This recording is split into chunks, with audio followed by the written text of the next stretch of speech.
my good friend. Welcome back again to Spiritism, a closer look. This is our program number 3 on the series Spiritism from France to the USA. So we have been discussing how Spiritism started in France. Actually, started in the US here with the Fox Sisters in 1848. We already discussed that. But it made its way into France, and there's a tremendous history to back it up. And it goes to Brazil, then it comes back to the US. So in our past 2 programs, we have been studying timelines, trying to understand the events.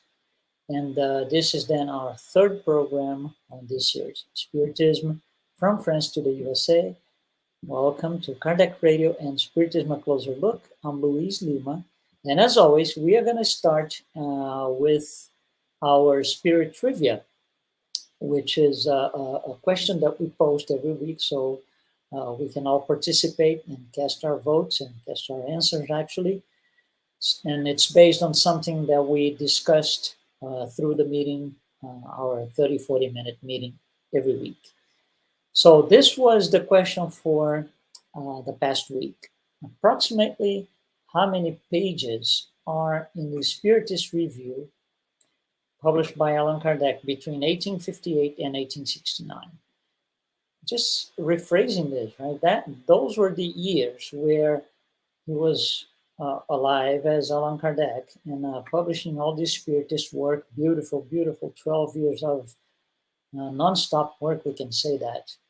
And of course, we know about all the 5 basic books and some more that he wrote, and we discussed this in the past 2 weeks. But what was really striking is the amount of pages that is in the Spiritist Review. So the question was, how many approximate? First option, 500. Second option, 2,500 pages. Third, 4,600 pages. And last option, 12,000 pages. The right answer is C, 4,600 pages. And if you don't remember, or if you want to go back to the past meetings, we published this image here, which kind of visually demonstrates how much bigger, how much more of a massive amount of work, if you will, the Spiritist Review is compared to the other publications. So the average of any of the 5 books in the codification is about 550 pages. The Spiritist Review itself is 4,600 pages. It's a massive amount of work. And of course, all the information in there is part of the core of Spiritism. So we are all encouraged by him. Allan Kardec actually started with him, encouraged by him to read these pages and grasp more of it. The works in the Spiritist Review are so impressive that they reveal who Allan Kardec is himself. As a person, not as a bio that he wrote, I'm going to say this and this and this to my public. No, you pick it up.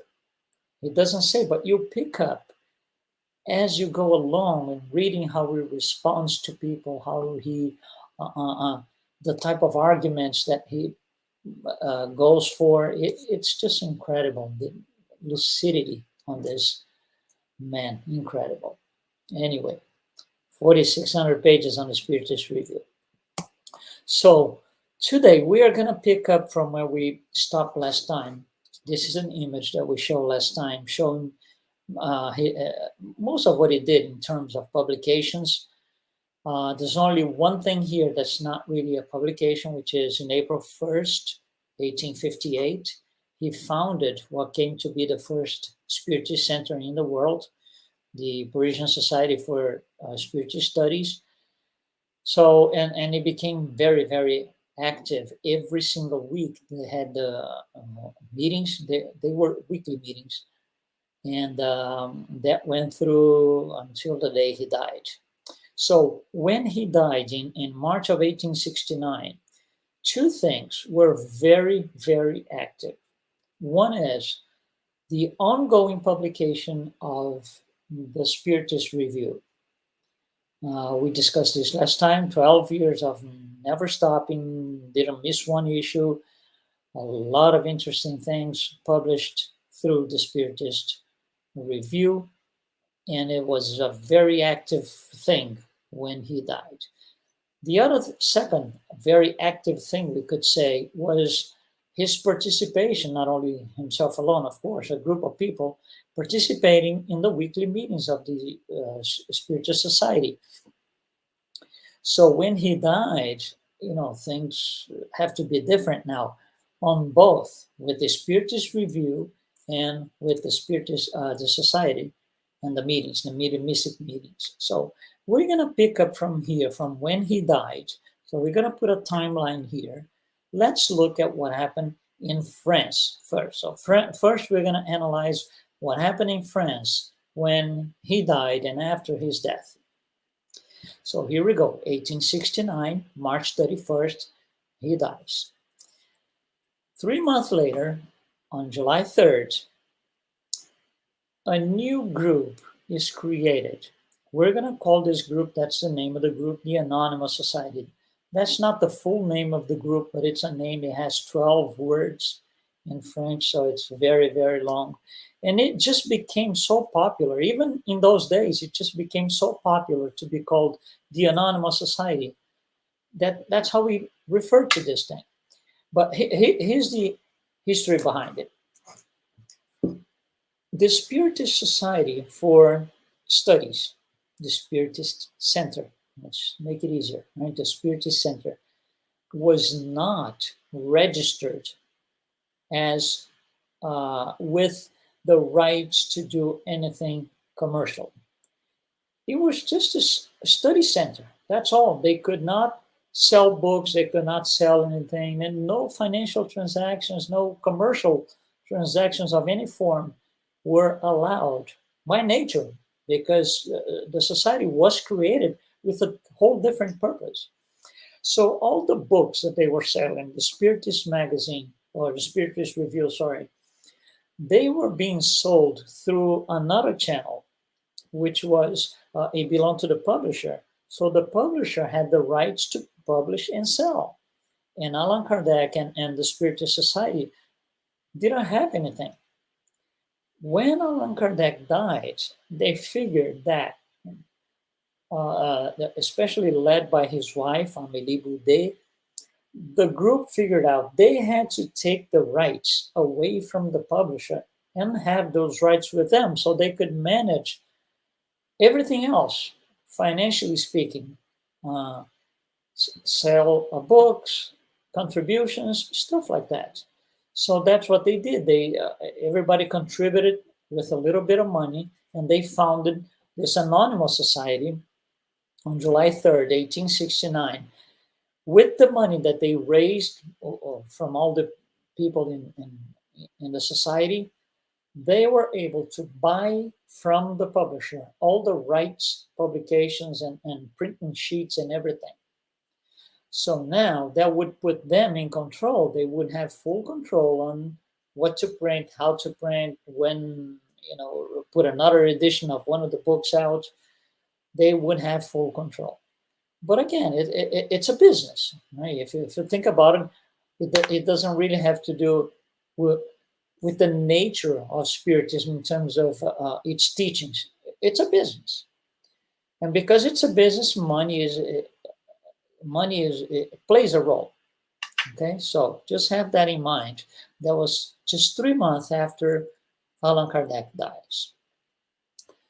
2 years after that, the society got a new president.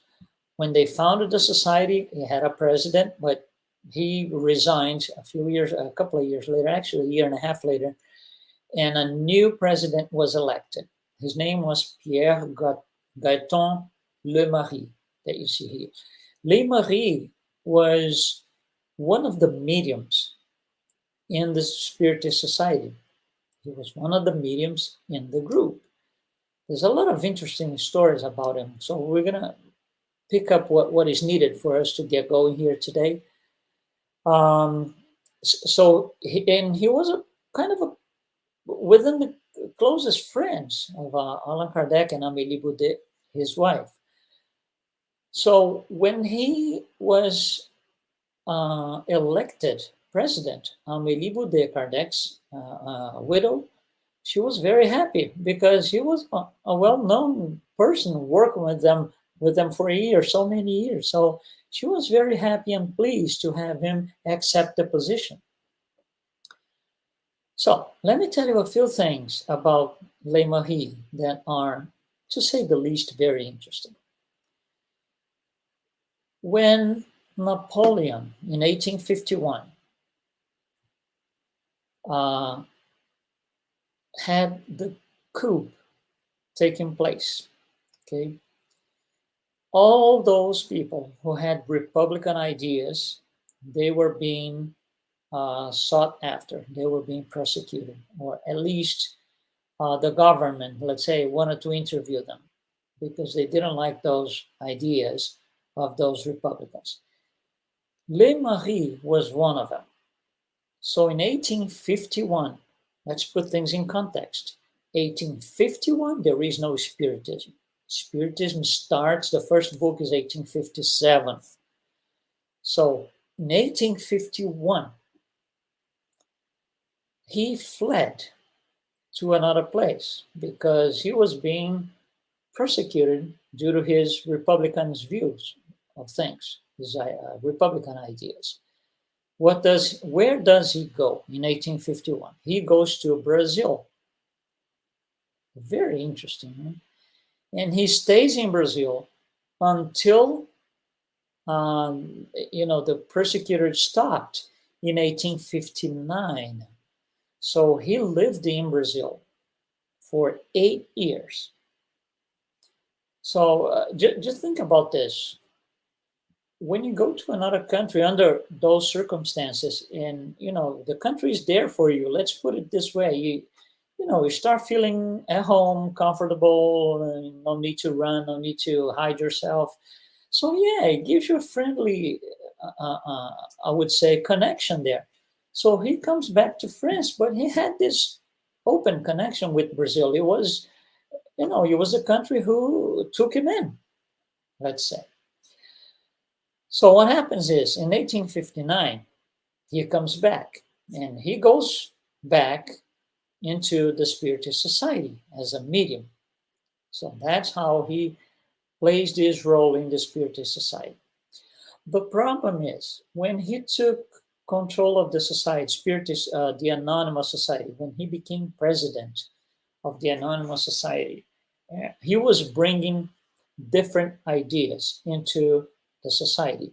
He was mixing things up with theosophy, Blavatsky, Rusting, and different lines of view and views, different lines of thought. So different ideas started to infiltrate into the Anonymous Society, which was supposed to be a business. But because he had a relation with the Spiritist Society, and he was now the publisher of the books, he wanted to publish on the Spiritist Review every month ideas that would not have been shared by Allan Kardec's view. So the thing starts to go a little bit stray, if you will, and there is a point where people go to him, the people in the society go to him and say, you're not doing the right thing. You're deviating from what we should be going to. We're going in a different direction. So he didn't like it. He didn't necessarily agree to that. He didn't think he was doing this, but he was. He was looking for money because the Anonymous Society was a business. He needed money, and he wanted to get paid big bucks, as long as the other 3 members and the directory, they wanted to make decent money as a regular job. I mean, that's their idea. We're not saying this is right or wrong. We're bringing facts. Now, there's one trouble there. There's actually 2 things that were creating trouble. First is, at a certain point, he collected a lot of the documents that Allan Kardec had written and left in his house when he died. and he set those documents on fire. He says that those documents were accounting documents from the time Allan Kardec was still not in Spiritism. He was still Professor Rivoil, and it was from his early days in teaching young kids in France. We don't know for sure, but several documents were set fire to, which was, it could have not necessarily have been a problem, except for the fact that he was bringing different ideas that were conflicting with Spiritist, the core of Spiritism. So the thing became a little, the arguments became a little heated, if you will. And there's a second thing. He was involved in the publication of fraudulent photos showing apparition of spirits, materialization and apparition of spirits. So that was pretty bad. That put him in jail. So yeah, he was locked up for about a year and a half. But you see, the thing is, for those in Spiritism, for those who are, first of all, followers, second, they're trying to, there's another group of people who are not necessarily followers, but they sympathize with the ideas. A third group is trying to understand still what Spiritism is. So all these people who are not against Spiritism, they had a shock. They say, oh, Spiritism is this fraudulent thing. This is not for me. I'm not interested. I'm walking away from Spiritism. So you see, there's a tremendous damage there, not to his life as a person, as a civilian, as a citizen. We're talking about a whole 12 years of work from Allan Kardec being jeopardized because of that. So from that point, Spiritism in France, little by little, starts to decline. People are not looking at this as, the way they looked into before. There was not so many people interested. Unfortunately, he made Spiritism pay a price for all of that. In 1875, he was locked up, as I said, because of all these fraudulent pictures and images that were, photos actually, that were published in the Spiritist Review. Remember, the Spiritist Review, along with all the codification books, were propriety of the Anonymous Society now. 1882, the closest group to Allan Kardec and Amélie Boudet, Allan Kardec's widow, they said, this is going the wrong way. We don't want to follow this thing. We do not want to be part of this Anonymous Society anymore. We want to break out. We want to open something different. We want to continue the real Allan Kardec's work. This is going off track. So they opened what was called the USF, the Union Spirit Française, which was supposedly a replacement, or let's put it even better, a go back in time to the days of Allan Kardec, with no strays, no interference from any other philosophy or religion, nothing like this. Or they wanted to go back to the original. So this Anonymous Society was publishing the Spiritist Review. The Union Française, the French Union, had its own magazine, but they couldn't call Spiritist Review because that was under the Anonymous Society. So they called Le Spiritisme. This was their magazine, and it was back to the basics, back to what Allan Kardec would have been doing if he were alive at the time. So shortly after that, just a few months after that, actually, Amélie Boudet, Kardec's widow, dies. And then it makes things a lot worse, because she was the one trying to hold everything together, trying to, keep in the good work of his deceased husband, in place, and avoiding publication of material on the Spiritist Review that was going against the Spiritism. She had to veto things several times, and every time she had to veto something because you would go against the core of Spiritism. It was a nightmare. Everybody would scream, and unfortunately, we're just mentioning facts here. So in 1883, she dies. In 1890, as an attempt to make things a little better, Le Marie publishes a collection of works that Allan Kardec had left written when he was alive. So that was published with the name Posthumous Works, and it's interesting information. There's a lot of interesting information in there. So that was published after his widow Amélie Boudet died, and that was in 1890. In 1895, the Anonymous Society goes into a tremendous trouble, financial trouble, and the reason for that is kind of easily explained. The society, the Anonymous Society, was created to handle the financial part, the commercial part, selling books, selling the publishing and selling books, publishing and selling the Spiritist Review. But with these pictures that were published and all of the things that were happening, viewers and readers actually were walking away from it. So they were not selling books as they used to anymore. They didn't have as many subscribers to the Spiritist Review as they used to. So the business, the commercial part of it, the business declines. And in 1895, they had to shut down because they couldn't have their heads above the water anymore, unfortunately. So that tells us, how bad this thing, the administration and the whole thing about the Anonymous Society, unfortunately, took, a path that none of us would have seen. We wouldn't like any of that. In 1901, Le Marie dies. This is all in France. Now, meanwhile, interesting things are happening in another part of the world, in Brazil. So what is happening in Brazil within the same time frame that we have here from 1869 throughout the early 1900s? First of all, we need to put things in context. Brazil was a monarchy. Emperor Pedro II, he was in command from 1840 to 1889.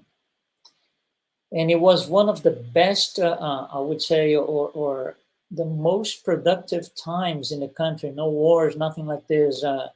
Significantly, it's very common for us when we read and get to know history of certain countries. There's a lot of war all the time from top to bottom. It wasn't like this. Pedro II was this guy who he first of all, he used to speak 7 languages. He translated books from Arabic into Portuguese, which is the original language in Brazil, the native language. He translated books from German into Portuguese. He was this, fantastic intellectual mind. And he also was the emperor of the country. So he had this thing in mind that the country cannot stay as a colony or with this colonial mindset forever and ever. There's so many things happening outside Brazil, happening in Europe. Even here in the US, Lincoln was fighting slavery and all of that. And Brazil has this colonial mindset based on slavery, and he wants to change that. So he had to go through a lot of trouble for that. That's, it doesn't really matter for us here, but he was one of the, personally, I think he was this brave man who made the thing happen. And because he had this European mindset, he was bringing European ideas into the country.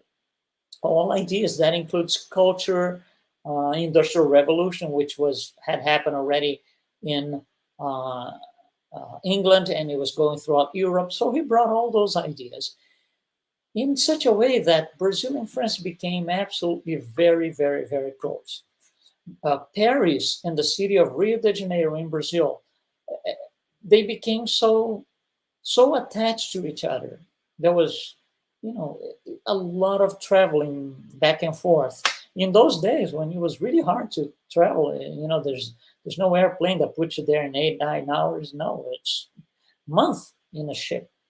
So it was very interesting. Now, Spiritism in France starts with the educated class. The people in France, they were not the poor class, they were the educated ones that could read. Spiritism was still a bookish body of knowledge.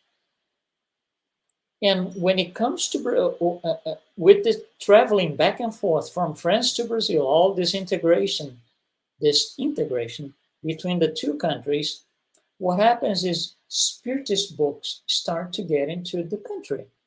And a lot of people, especially in Rio de Janeiro, as I mentioned before, they were able to read French because of all the happenings between the two countries. So Spiritism walks into Brazil, per se, or came into Brazil with the educated class, not the poor class. The educated ones. Those are the ones who were able to read the books and translate parts of the book and explain to others what it means and so and so. That's how Spiritism starts in Brazil.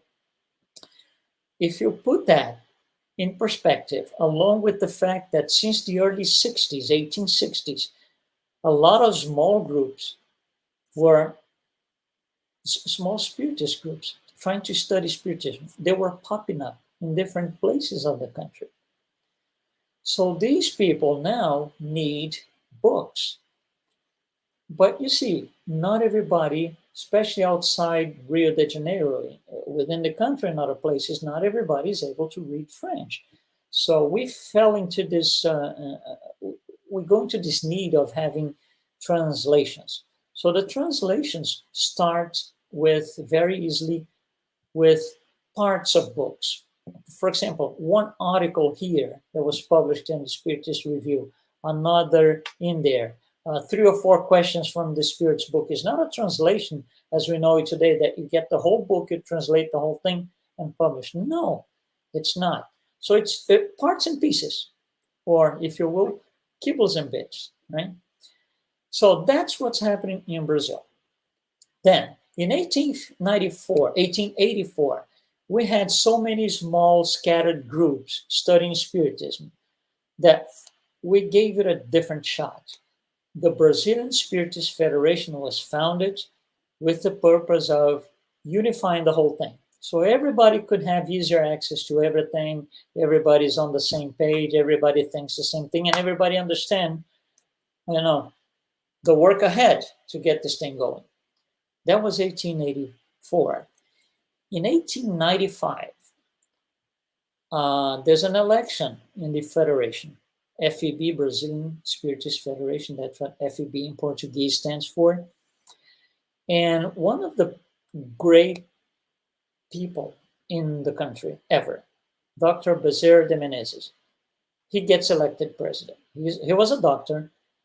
He was a very, I would say, devoted doctor to the cause. He was devoted of the works of Jesus. He was this man who came with a mission, clearly.